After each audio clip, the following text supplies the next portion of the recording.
Hello everyone, welcome to সঙ্গী সাথী পাঠশালা। আমাদের আজকের আলোচনার বিষয় হচ্ছে ডিএলএড পার্ট 1 সেশন 2024-26 ম্যাথামেটিক্স বা সিপিএস 3 নিয়ে আলোচনা আমরা করব। আজকে আমাদের এই ক্লাসে 2024-26 জন্য আজকের ক্লাসে আমরা 2024-26 জন্য ম্যাথামেটিক্স বা গণিতের ওপর থিওরি বিষয়টির ওপর আমরা সম্পূর্ণ ক্লাসটি রেখেছি। এখানে আমরা চ্যাপ্টার 1 থেকে গুরুত্বপূর্ণ 2 নম্বরের প্রশ্নগুলো আলোচনা করব। তো দেখে নেওয়া যাক আমাদের প্রথমে কী প্রশ্ন রয়েছে। প্রথম প্রশ্ন রয়েছে, গণিত কাকে বলে বা গণিত বলতে কী বোঝো, গণিতের সংজ্ঞা দাও। প্রথমে বলছে, ইংরেজিতে ম্যাথামেটিক্স শব্দটি এসছে গ্রিক শব্দ ম্যাথিন থেকে, যার অর্থ হলো শিক্ষা করা। তবে অনেকে মনে করেন ম্যাথামেটিক্স শব্দটি এসছে ম্যাথামেটা থেকে, যার অর্থ হলো শিক্ষণীয় বিষয়। পরে এই প্রসঙ্গে দার্শনিক জন স্টুয়ার্ট মিল বলেছেন যে অনুমান প্রণালীকে গণিত ও ওই জাতীয় সকল বিজ্ঞানের ভিত্তিভূমি বলে বর্ণনা করা হয়েছে। আবার গণিতের সংজ্ঞা দিতে গিয়ে গ্যালিলিও বলেছেন, mathematics is the language in which god has written the universe. গণিতের সর্বজনগ্রাহ্য সংজ্ঞা নিয়ে যথেষ্ট মতবিরোধ থাকলেও এই সংজ্ঞাটিকে সকলেই মেনে নিয়েছেন যে গণিত হলো গণনার বিজ্ঞান, পরিমাপের বিজ্ঞান, পরিমাণ ও আয়তনের বিজ্ঞান। এই গেল আমাদের গণিতের সংজ্ঞা। গণিতের সংজ্ঞাটি একটু বড় মনে হলেও তোমাদেরকে এটি একটু সুন্দর করে গুছিয়ে লিখতে হবে। এবং এই যে বিভিন্ন দার্শনিকদের মতবাদ, বিজ্ঞানীদের মতবাদগুলো দু একটি অবশ্যই এখানে দিতে হবে। এবং অবশ্যই এই সর্বজনগ্রাহ্য গণিত হলো গণনার বিজ্ঞান, পরিমাপের বিজ্ঞান, পরিমাণ ও আয়তনের বিজ্ঞান, এই বিষয়টিকে অবশ্যই লিখতে হবে। 2 নম্বর প্রশ্নে কি বলছে, গণিতের যে কোনো 4টি প্রকৃতি উল্লেখ করো। গণিতের 4টি প্রকৃতি হলো: 1. গণিত পদ্ধতিগুলি যুক্তিধর্মী ও বিচারমূলক। 2. গাণিতিক পদ্ধতিগুলি প্রতীকীমূলক। 3. গণিতের ধারণাগুলি ব্যক্তিনিরপেক্ষ ও পরিণামধর্মী। 4 হচ্ছে নির্ভুলতা, নিশ্চয়তা ও প্রয়োজনীয়তা গাণিতিক পদ্ধতির অবিচ্ছেদ্য অংশ। এবং 5 নম্বর হচ্ছে গণিত ব্যক্তিগত ইচ্ছা, আকাঙ্ক্ষা ও আবেগের উপর নির্ভর করে না। এই যে 4টি প্রকৃতির কথা আমরা উল্লেখ করলাম, এখানে সবথেকে মূল বিষয়টি কি, যে গণিতের যুক্তিধর্মী এবং বিচারমূলক বলতে আমরা বোঝাচ্ছি যে গণিতকে আমরা যুক্তি ও বিচার করে দেখে অনুভব করতে পারি, এটা যুক্তি দ্বারা নির্ভরযোগ্য। প্রতীকমূলক বলতে আমরা যোগ, বিয়োগ, গুণ, ভাগ ইত্যাদির মাধ্যমে আমরা গণিতে কী বলা হয়েছে সেটা বুঝতে পারি। গণিতের ধারণা ব্যক্তি নিরপেক্ষ এবং পরিণামধর্মী বলতে কী হচ্ছে, ব্যক্তি আলাদা আলাদা হলে তাদের মনোভাব আলাদা হতে পারে, কিন্তু গণিতে কোনো সমস্যার সমাধান হলে সেটি সবার জন্য সমানই হয়ে থাকবে, অন্যথায় সেটা ভুল হিসেবে প্রমাণিত হবে। এবং পরিণামধর্মী বলতে বোঝাচ্ছে যে গণিতের একটি পরিণাম অবশ্যই আছে। পরেরটি হচ্ছে নির্ভুলতা, নিশ্চয়তা, প্রয়োজনীয়তা। যদি আমাকে 12 সঙ্গে 12 যোগ করতে বলা হয়, অবশ্যই সেটার উত্তর 24 আসবে যোগ করতে বলা হলে। সেই রকমভাবে আমরা গণিতের বিষয়টি নির্ভুল এবং নিশ্চয় ধরে নিতে পারি। 12 × 2 = 24, এটাও কিন্তু আমরা জানি। তো সেই জন্য নিশ্চয়তার কথা বলা হয়েছে। এবং প্রয়োজনীয়তা কি, আমাদের সাধারণ বাজার করা, দোকান করা, ঘড়ি দেখা, এই সমস্ত দিকের ক্ষেত্রে গাণিতিক পদ্ধতি সবসময় প্রয়োজন হয়, সেই জন্য এটি অবিচ্ছেদ্য অংশ। ব্যক্তিগত ইচ্ছা, আকাঙ্ক্ষা ও আবেগের উপর নির্ভর করে না। ব্যক্তির ইচ্ছা অনিচ্ছার উপর এটির কোনো গুরুত্ব নেই। এখানে একটি সমস্যা এবং সমস্যাকে যুক্তি এবং কিছু পদ্ধতি প্রতীক দিয়ে বিচার করে আমাদেরকে একটি সমাধানে পৌঁছতে হয়, যেটাই আমাদের অ্যান্সার। পরের প্রশ্ন, গণিতের যে কোনো 4টি বৈশিষ্ট্য উল্লেখ করো। এটা খুব গুরুত্বপূর্ণ প্রশ্ন, বহুবার আসে। এটা মূলত 4 7 এসে থাকে, আমি এখানে করিয়ে দিচ্ছি। এটা যদি 2 নাম্বারের কখনো প্রশ্নটা আসে, তাহলে অবশ্যই তোমরা এখান থেকে যে কোনো 2টো কি 3টে পয়েন্ট তুলে ধরলে অবশ্যই তোমরা ভালো নাম্বার পেয়ে যাবে। প্রথমে একটা ভূমিকা করা হয়েছে, বলছে যে বাস্তব জীবনে যা কিছু চিন্তা সকলের যুক্তি ও বিভিন্ন সিদ্ধান্তের দ্বারা প্রভাবিত ও পরিচালিত হয়। শিক্ষকের কাজ শিক্ষার্থীকে যুক্তিপূর্ণ চিন্তা করতে শেখানো। গণিতে যে সমস্ত শাখায় এই যুক্তিপূর্ণ চিন্তা ও বিচার করতে সাহায্য করে তার প্রধান বৈশিষ্ট্যগুলি নিম্নে আলোচনা করা হলো। প্রথম কি, সরলতা। গণিতের চিন্তায় যুক্তি খুব সরল। অল্প সংখ্যক সরল উদাহরণ, সংজ্ঞা ইত্যাদির উপর ভিত্তি করে গণিতের মাধ্যমে জটিল থেকে জটিলতর সমস্যাকে আমরা অতি সহজে সমাধান করে থাকি। কিছু সংখ্যক ধারণা বা তথ্য মনে রাখলে এটা খুব সহজে কোনো শিক্ষার্থীর স্মৃতির ওপর চাপ সৃষ্টি করে না। গণিত অনুশীলনের ফলে শিক্ষার্থী আরও জটিল সমস্যা সমাধানের শক্তি অর্জন করে। এখানে আমাদের কি বলছে, আপাত দৃষ্টিতে তোমাদের মনে হতেই পারে যে গণিত তো সবসময় আমরা ভয় পেয়ে এসেছি, তো গণিত কী করে সরল হতে পারে। গণিতে মনে রাখবে যে আমাদের কিছু ফর্মুলা দেওয়া হয়ে থাকে এবং সেই ফর্মুলা অনুযায়ী আমরা যদি সেই সমস্যাটাকে ঢেলে দিই, তাহলে সেই সমস্যাটা কিন্তু অতি সহজে সমাধান করে ফেলতে পারি। এবং কিছু তথ্য, কিছু ধারণা, এই যে আমি বললাম না ফর্মুলা মনে রাখলে আমাদের খুব সহজে এটা আমরা করে ফেলতে পারি। এবং কি বলছে, গণিত হচ্ছে মাথায় শিক্ষার্থীর স্মৃতির ওপর কোনো চাপ সৃষ্টি করে না, মুখস্থ করে মনে রাখতে হয় না, খুব সহজে শিক্ষার্থীর স্মৃতির ওপর চাপ সৃষ্টি করে না, কারণ গণিতকে কখনোই আমরা মুখস্থ করে কিছু করতে পারবো না।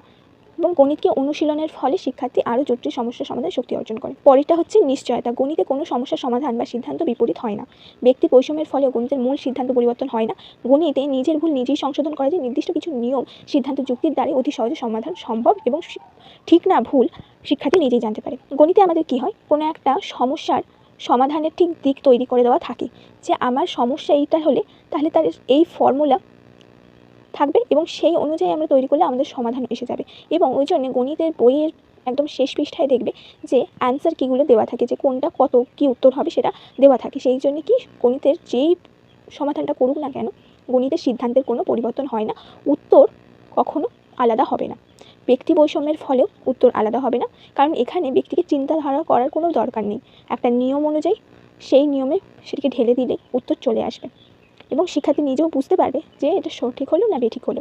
পরের পয়েন্ট হচ্ছে যুক্তির পরিমাপ। গণিতে কল্পনার কোনো স্থান নেই। যুক্তিগ্রাহ্য সরল গতিপথ গণিতের বৈশিষ্ট্য। গণিত শিক্ষার ফলে মন নিয়মানুবর্তিত হয়ে ওঠে এবং স্মৃতির উপর কোনো চাপ সৃষ্টি হয় না। ফলে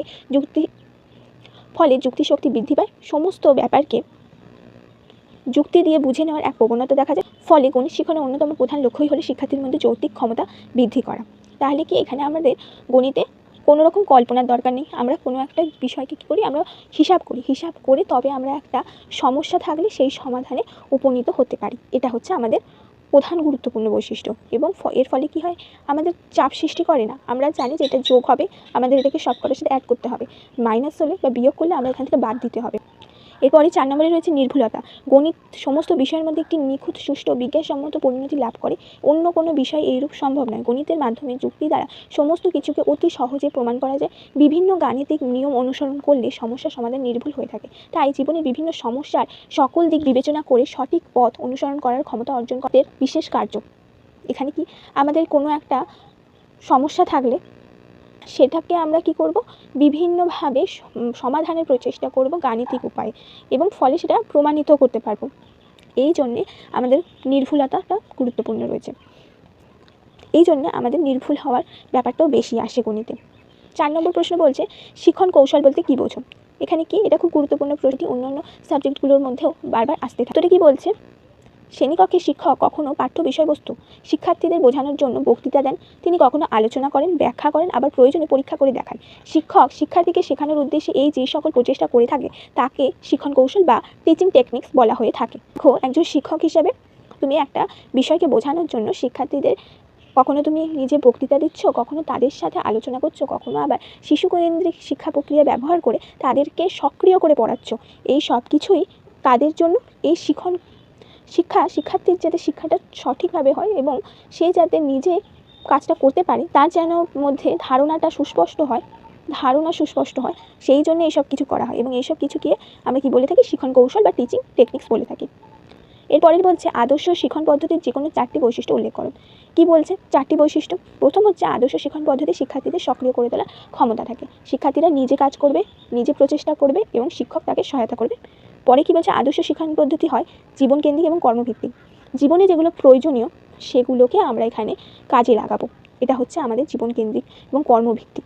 তারপর 3 নম্বর বলছে আদর্শ শিক্ষণ পদ্ধতি পাঠদানের কৌশলের সার্থক সমন্বয়কারী হয়ে থাকে। বিভিন্ন প্রক্রিয়া বা কৌশলগুলি আমরা একটাই শিক্ষণের মধ্যে দিয়ে কার্যকারী করে শিক্ষাকে আরও বেশি শিক্ষার্থীর কাছে গ্রহণযোগ্য কার্যকারী করে তুলতে পারি। কখনো আমরা সমন্বয়কারী শিক্ষণ পদ্ধতি ব্যবহার করতে পারি, কখনো আমরা শিশুকেন্দ্রিক শিক্ষণ পদ্ধতি ব্যবহার করতে পারি, কখনো আমরা বক্তৃতা আলোচনা করতে পারি, এইভাবে আবার পরীক্ষা করেও দেখাতে পারি। পরে কি বলছে, আদর্শ শিক্ষণ পদ্ধতি শিক্ষার্থীরা যাতে জ্ঞান চর্চা করতে পারে তার সুযোগ সৃষ্টি করে দেয়।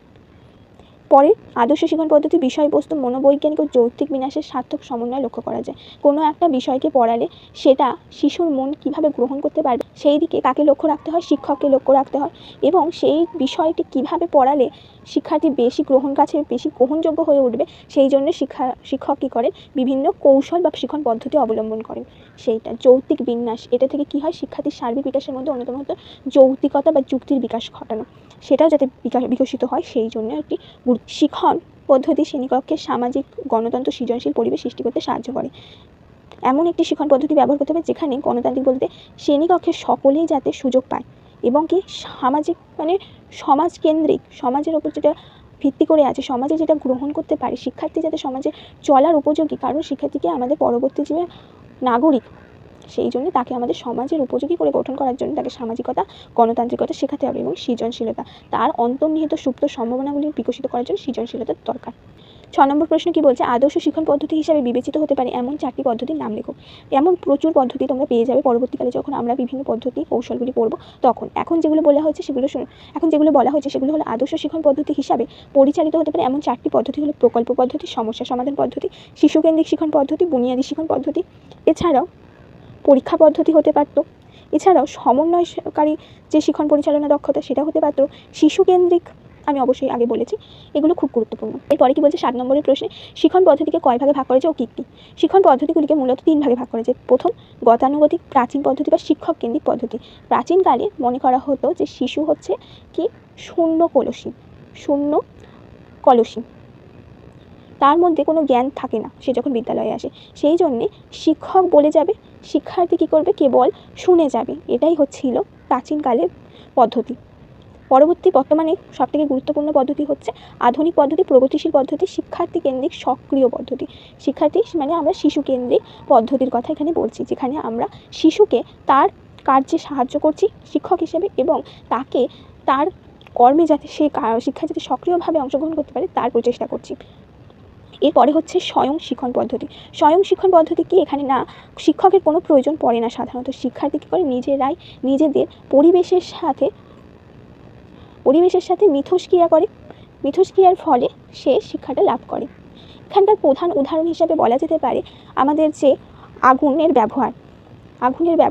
ব্যবহার কি, একটা সময় আদিম মানুষ কী করতো, গাছে গাছে শুকনো কাঠের মধ্যে ঘষা লেগে দাবানল দেখেছিল, আর কি দেখেছিল, পাথর কেটে পাথরে ঘষা লাগিয়ে যখন তারা হাতিয়ার বানাতো তখন তারা পাথরে ঘষা লেগে আগুনের ফুলকি দেখতে পেত। এই আগুনের ফুলকি থেকে তারা কি হয়েছে, মানে কি পরিবেশের সাথে মিথস্ক্রিয়া করেছে এবং তারা দেখেছে, পর্যবেক্ষণ করেছে যে শুকনো কাঠে ঘষা লেগে দাবানল সৃষ্টি হয়, পাথরে ঘষা লেগে আগুনের সৃষ্টি হয়। সেই থেকে তারা আগুনের ব্যবহার শিখেছে। এটা হচ্ছে সেই ধরনের পদ্ধতি। 8 নম্বর প্রশ্ন হচ্ছে, স্বয়ং শিক্ষণ পদ্ধতি বলতে কী বোঝো? স্বয়ং শিক্ষণ পদ্ধতি কী? স্বয়ং শিক্ষণ পদ্ধতি কাকে বলে? স্বয়ং শিক্ষণ পদ্ধতি হচ্ছে এমন একটি পদ্ধতি যেখানে শিক্ষার্থী নিজেই ছাত্র এবং শিক্ষক।